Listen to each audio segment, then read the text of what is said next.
his nice words about Brian, but he comes up here, he tells us that the game is tied, the kid comes up the bat, and we don't know what happened. I feel like we were left on a cliffhanger, so I might just take this.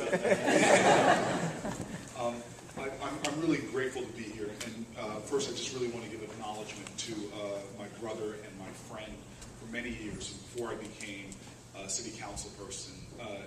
Actually, when I was a city councilman, before I became mayor, he was one of the people that used to sit with me and we used to dream about what were the possibilities in the city of Newark. He is one of those young guys, we're the exact same age, that was a part of a team with me that said, not look at what's wrong, but look at what we could do in the city of Newark. And I just want to give him attention because he's one of the guys that labors in the trenches every single day on behalf of all the residents of the city of Newark, but he happens to be the West Ward Councilman, that's Ron Reyes.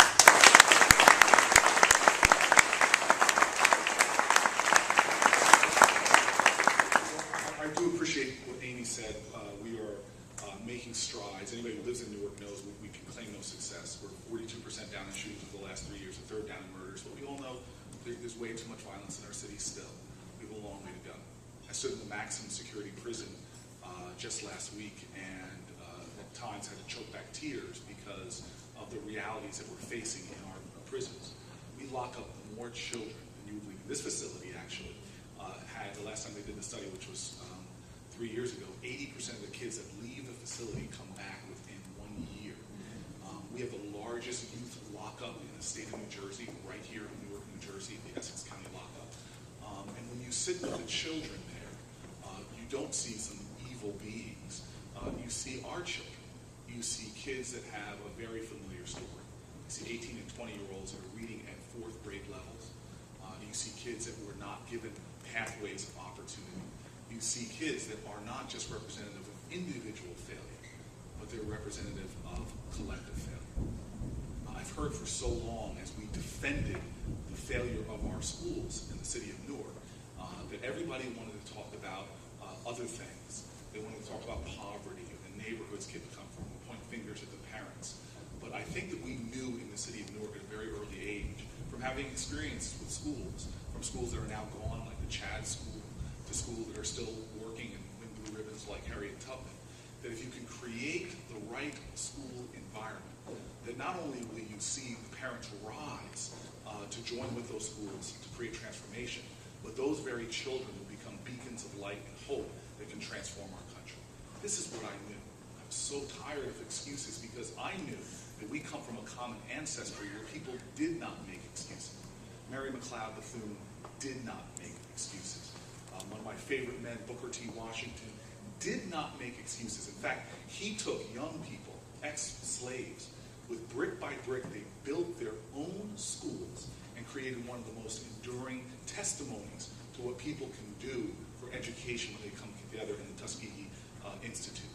This is our common legacy, never yielding or surrendering to what other people say, the cynics and the doubters, but calling them liars, not with our words, but with demonstrating the truth of who we are.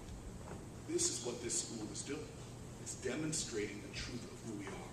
I got misty this week now. It wasn't when I was in a maximum security prison looking at the gross waste of human potential. Right there I started crying when I see a little kid stand up here and say these words, "We are Newark." He spoke truth.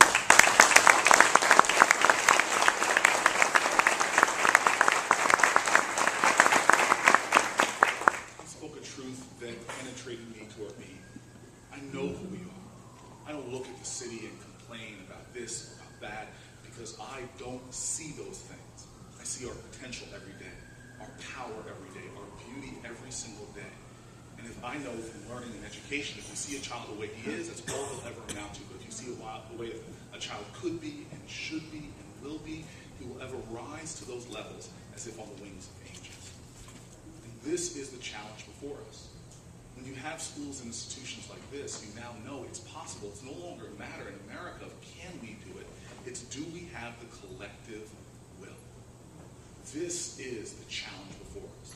I am tired of people saying it can't be done or telling me the obstacles to get there. This is our challenge. If you want to create freedom in this country, because we say that we're the land of the free and the home of the brave, we talk about liberty and justice for all. Well, I was taught by Carter G. Woodson, very simple. If you want to imprison a man, you don't need to chain his body if you can own his mind. Too many of our mental states are infected with a sense of slavery.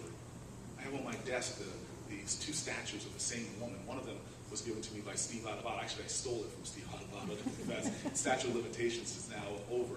But the two statues, Steve, is that all right? You remember this, right? There's two statues. One of them, both of them are of Harriet Tubman. This is my model. This is my model, my archetype of greatness. That none of us can be free until everyone is free. And so what this collection is, what unbelievably inspiring human beings, like the leader of the school, Joanne Belcher, like the staff that she has assembled of the most committed teachers that you will ever find, like people on the team board who give so much their time and their resources, like the parents who go through hurdles and fight for their children, everything they did, or similar to my mom and dad, because when people saw my mom coming to school, they tried to lock the doors, close the vents. There's some crazy woman that they call my mother who's coming. Because my mom would have a saying, my son got to see it's either your fault or it's his fault. I'm here to make sure it's his fault, and I'll take care of that. These are the kind of people that have made this community, the collective representation of the spirit of a Harriet Tubman. So remember who we are. Remember the voices of this child. I have said to my team that we are forget the political fallout. And Amy and others remember this. When I started talking about school reform 10 years ago, people from within the city started threatening me. Don't talk about charter schools. Don't talk about choice. And we said there's just no way. No matter what it takes, when we started seeing schools like this, we were going to break down the barriers. We scoured this country. I ran out to Seattle talking to the Gates Foundation, over to New York to talk to a great hedge fund manager. Last night I was with a family that's here right now who have been incredibly generous, saying, I need the largest charter school fund in the United States of America. I want Newark to be the first city that shows that we can get to a tipping point, that 25% of our kids could be in charter schools of excellence. People told me I was crazy that we couldn't do it. I begged, folks. I'm the Otis Redding of all the mayors. I'm not too proud to beg. And now Newark, New Jersey has the largest charter school fund, $25 million.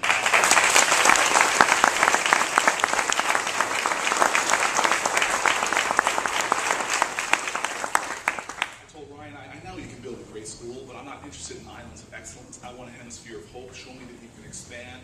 They are showing me that they can expand so that we don't have a waiting list, because that's my dream. I don't want a parent to be in tears or have to beg or bribe. I don't want parents to do like some of them do in Newark, which is use false addresses in other cities.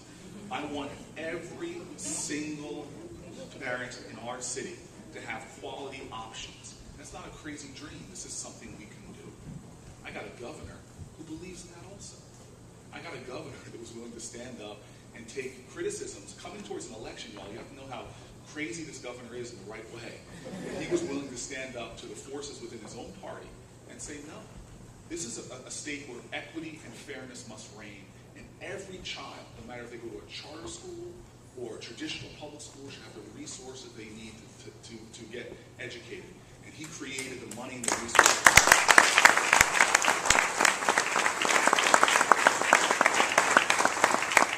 We are going to get there. We are going to get to the point where this is not the exception, but schools like this are the rule. Because I know that's where we come from. In the darkest of nights, there was people like Harriet Tubman that had a vision for our nation. It wasn't real yet, but because of her vision, we moved a little further. It was in the darkest of night and the depths of despair that people like Martin Luther King had impossible dreams that they put forth in the world that gave us hope. It was in the darkest of nights that individuals whose names we will never know in history, under the cloud cover, under the pitch black of night, it was individuals that stood up and gave forth a spark. This is that school right now. It is the spark. It is the light. It shows that any small child, no matter what the challenge is or the pitch darkness, any small child knows that their one small candle can cast away the darkness. This is Newark, New Jersey. Thank you.